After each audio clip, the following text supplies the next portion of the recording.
everyone. Today we are going to be talking about AI content detectors. I'm just going to take a moment here really quick to make sure that all my streams that I set up are working, since this is the first time that I'm doing it in a while. So this will be streaming to LinkedIn, to Twitter, to Facebook, to YouTube, all the different channels. I'm using Restream to do it. It's an excellent tool. And yeah, let me just double check that it is for sure streaming on LinkedIn, which is kind of the main place where I wanted it to go. So, yep, looks like it's working. So hopefully everybody can see it. And I'm going to go ahead and get started. So, first, I kind of wanted to start by talking about I've done some of these like live streams and videos before. This is a little bit of a new take, but it's also a little bit kind of referencing what I did before. And I guess before I get to that, I wanted to mention too that there is a chat functionality in Restream that grabs all the different replies and comments from the various channels that I'm streaming to. So if you have a question while I'm going through, please submit it. If for some reason I don't see it, it might be that, again, I'm just kind of refiguring out this platform again. So I promise to get back to you after the fact if I don't see it during the stream. We'll work through this together. But anyway, what I was going to say is I've experimented with a couple of different video ways of doing it. And one of the first things I did many years ago actually was these website UX audits. So I asked a bunch of friends and colleagues and things like that to submit their websites, anything that they wanted another set of eyes on, and to just give them feedback kind of from the website design perspective, but also at the time I was starting to get more into content and the writing side of things. So how those things interacted. And so now I want to take that to a different level. I want to continue these live audits from more of the content UX perspective, or what I like to refer to as the reader experience. So again, it really is how the design of like a website intersects with the content itself, the way it's written, the formatting, the visuals used within. And so you'll see a link on the stream, this Blogsmith minus the vowels .tips/content UX. I'd love to feature your website, your piece of content in a future one of these episodes. So I'm definitely looking for, like a blog post or a content asset, something that lives online, not just a website in general, but a specific asset that's going to help to make it more useful to do these audits. So please submit them, and that will be the next live that I do, will be a content UX audit. So again, to kind of just like bring back to like, what's the point of what I'm doing now? What can you expect in the future? I'm going to alternate between what I'm doing today, which is looking at something that we've done an in-depth investigation for on the Blogsmith blog. And sharing that, sort of focused topic. And then every other week, I'm going to, I'll basically be doing these twice a month. So every other time, it'll be either this content UX audit, or it will be this like in-depth investigation on a topic of interest in sort of like the content and SEO world. So just to kind of share a couple other things, sharing my screen now. So this is the form for submitting your URL for the content UX audits. Again, you can use that link on the screen to submit yours. It just has a couple questions. Don't feel like you need to fill out everything, but the more information that you give me, the more useful it can be. And then I wanted to go ahead and kind of jump into what we're talking about today, which is about AI detector tools. And one thing that I wanted to share too as a useful resource is the Blogsmith's content style guide. So you can access this by going to our website. It is under resources and content style guide. So it's just theblogsmith.com, or you can go directly to the URL you see here. this is going to be the foundation of the content UX audits I do. So it's based on what you see like with the different chapters. These are some things that I'll be citing when I go through these content UX audits. But it's also important, I think, for the subject that we're talking about today in terms of AI detector tools, because a lot of the things that we've learned about writing for humans and trying to really avoid sounding like you're writing like a robot, it comes down to understanding human language and where things can sound robotic even if they aren't AI generated. And I'm going to give you a lot of like very specific examples for what that looks like. So if you want to follow along, I'm basically going to be going through this article on our website. And so again, you can go to the Blogsmith blog. I believe it's on the second page. It's we posted this originally in August, but I was on maternity leave and now I'm back. So really excited to get back to work. But with this very new perspective of now being a mom and an entrepreneur, I wanted to shine a light on this because I think it's really interesting. It's something that a lot of people are talking about right now. And in addition to finding it on our website, you can also find it typically on the first position on Google for the term how reliable are AI detectors, or like how do AI detectors work. So that's another way that you can go ahead and grab it and follow along. But anyway, let's go ahead and kind of get started here. So I'll point out a couple different things of interest from this article for our discussion today. And I guess like the last general thing that I'll say about these videos and like what they're going to be moving forward is it's really my goal to keep these short, bite-sized, actionable. I'm not going to like drone on for a long time. I think we'll have to see kind of how it goes as I get used to doing these again, but ultimately I'm trying to keep these, I would say, like under 20 minutes at the most. So we're already 7 minutes in, so I need to try to deliver on that promise by being really tactical and just diving in. So anyway, this article is something that was a collaborative effort between the writer Jasmine, she's really great, and all the blogs on the Blogsmith website are they have bylines for our actual writers, so it's a great way to get to know who they are, their different styles, and sort of get a taste of like what we provide for clients but within our own blog. So it was a collaboration between Jasmine. A lot of our editors weighed in on this and helped to run experiments to have like the data and actionable insights that the article includes. And so again, really this article is just about like understanding like, do AI detectors work? Why or why not? What insights can we gain from them? And also how can we write in a way that doesn't sound robotic, even if you didn't generate copy with AI? So kind of going through the article, we talk a little bit about like understanding the difference between artificial intelligence and natural language processing and machine learning. So if that's something that you're not super familiar with, it is kind of interesting. We give a good example here for that. But the next, I think, thing that's most important here is comparing the act of generating content with the act of detecting generated content. And it's really interesting because they both have this algorithmic nature. That's why these AI content detection tools work, is because they can detect that generative nature of them, the algorithmic nature of them.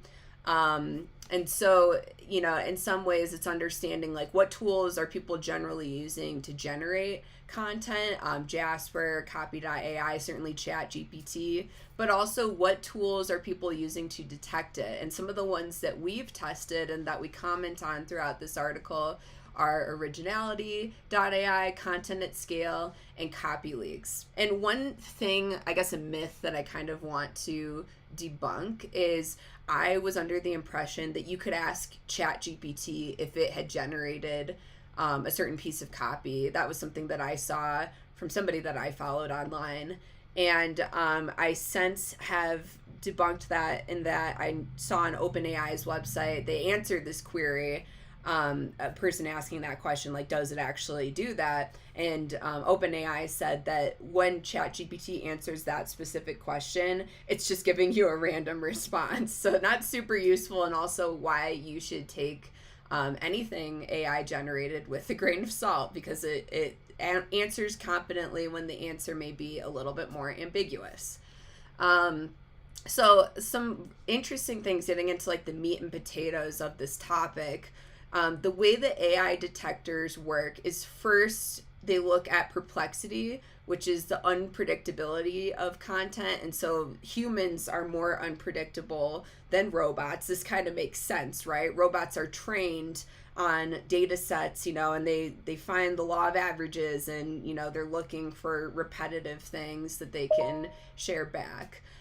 Versus burstiness is another thing that AI detectors are looking at, and this is variation, which to me is a lot like predictability and not predictability. The fact that sentences have different structure, they have a different amount of words in them, they're short versus long, variations in how you're using formatting and things like that. And so AI is a little bit more rote, robotic, whereas humans, again, are a little bit more of that unpredictable and different sentence sizes and lengths.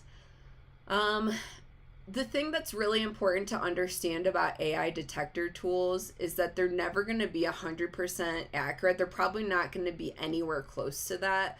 Many will make claims otherwise, but it's just not true, and it's because we don't know everything about AI detection yet. We don't know everything about AI generation yet, and there are other tools, for example, tools like WordTune, different AI tools that can then take text, whether you wrote it or AI wrote it, and change it, respin it, use that text as a baseline, but make slight changes to it to change meaning, excuse me.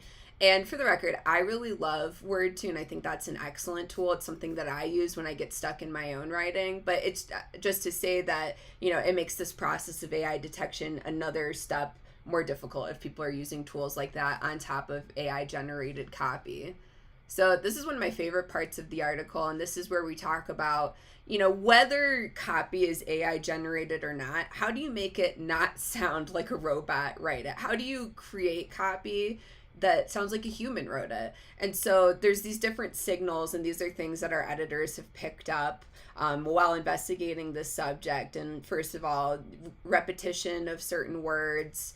I'll let you read through these examples, but I'll just kind of go through having like a repetitive sentence structure. They all start with like the same word or the same sort of like way of starting the sentence. Using words unnaturally, like this one, remove the glass dome to access the bulb. Not how we would talk about it as humans. A generic or impersonal tone. Statements that contradict themselves. The new policy will increase employee benefits, while at the same time it will reduce employee benefits. Using inconsistent verb tenses. He was waiting when he sees. And then stiff formal or matter-of-fact writing style.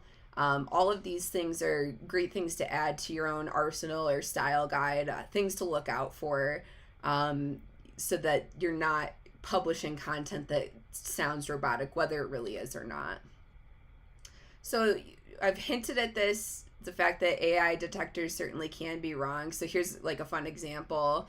The people of the United States plugged into an AI detector, and it's flagging this content as 9% AI generated. And it's probably because, it's seeing it repeated across the web because it's a popular bit of copy here. But that's obviously on the low end, and probably any copy that you put into one of these detectors is going to trigger some sort of flag that it might be AI generated. And that's the key thing here, is that anything that we're talking about might be AI generated. We can't really definitively say if it is or not. Certain tools like Originality, for example, makes claims about being very confident about whether AI content, whether a piece of content that you're giving it is AI generated or not. And it's interesting because I'll just jump ahead a little bit, but they also say we don't believe that AI detection scores should be relied upon 100%. And if you look at this article and seeing like some of the tests that we ran, there were certain times where we ran the same text through twice and it gave different scores, not just on originality, on some of these other AI detector tools as well. So that's really interesting that, just doing it again without any changes could change the determination made by the specific tool.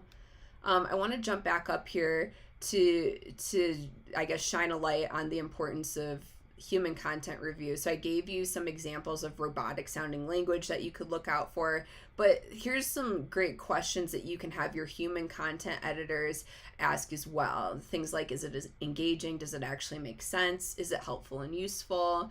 Are you citing credible sources? I think this next one is really important. Are the facts correct? Do you have a fact checking process? Does it adequately address your target reader's main concerns? This is part of our keyword research process too, and making sure that we're fully understanding what the intent of that searcher is, like what exactly is it that they're hoping to accomplish, and are we addressing that adequately in the content? Things like, is it the appropriate reading level? And does it sound like another person wrote it versus a robot? So yeah, I mean, AI can certainly be a tool that helps you generate copy, but you have to have an extreme level of care, I would say even more so than when editing something that a human created, because of things like factual correctness, things like just the way that it sounds, making sure it's really addressing the true need of the person you're hoping to attract. So, ultimately at the end of the day for the Blogsmith, AI content generation is not something that we do. We use AI tools, for example, ClearScope, Phrase, Market Muse, as part of our keyword research process, but not to generate copy.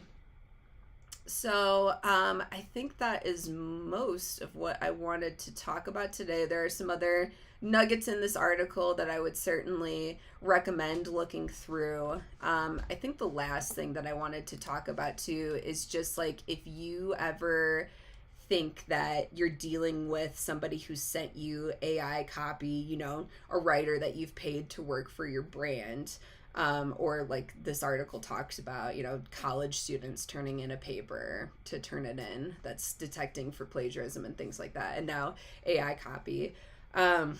I think it's really important to not immediately accuse somebody of creating AI content, for the main reason being that we can't prove it. If there's ever a situation, for example, on my team where I'm wondering about it, especially, like with a new writer that we just started working with who's not as familiar with our policies, then what I do is say, hey, here's what these AI detector tools are saying. Like, can you speak to that? Can you share more information? And it's not accusing them. I don't want to accuse them. I just want to hear their side and give them a chance to fix it, and then make a determination from there as to if they're the type of person that I want to work with based on how they handle that situation. So I think that's also really important. So anyway, that's what I've got for today. We're almost on the 20-minute mark here, so I want to respect everybody's time and keep the subject kind of contained to something that's easy to digest. I do have the next event, the next live video scheduled, so it's on LinkedIn, it's also on YouTube, Twitter, Facebook. So if you're interested in seeing what this first content UX audit looks like, then please mark yourself as attending for that event, or depending on the platform, it'll ask you to subscribe to updates and things like that. And also please consider submitting your content for a future audit. I would love to feature you. I'd love to help you. It's always in a helpful way, and not, pointing fingers or saying like you did this wrong, but it's just like, how can we learn from each other? So again, thank you so much to everybody who joined me today for this revival of my live video series, and looking forward to seeing you at the next one.